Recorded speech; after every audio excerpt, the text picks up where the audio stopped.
This is my introduction and preface to the Wagging the Moondoggie series of articles from Dave McGowan's Centre for an Informed America website, which I'm going to be reading and serialising here on YouTube. I've recently read another set of articles from Dave McGowan's Centre for an Informed America website here on YouTube called Laurel Canyon and the Birth of the Hippie Generation.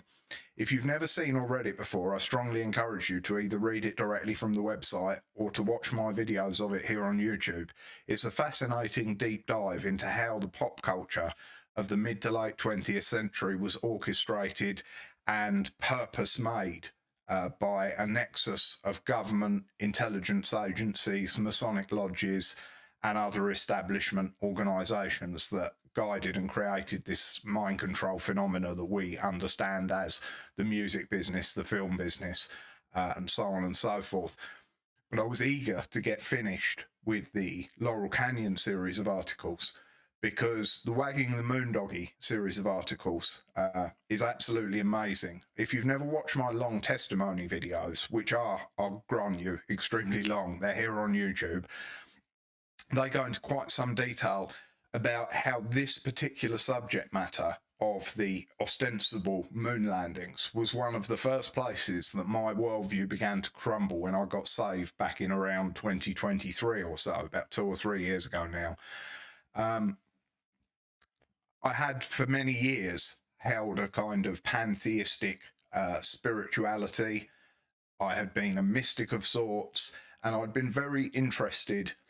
in space exploration and the moon missions. I was a pilot professionally, and so because of the close association between astronauts as they're commonly understood and flight and aviation, I'd read many of the so-called astronauts' biographies. I'd read a lot of stuff about the Mercury, Gemini, and Apollo programs, and I was fully brainwashed into the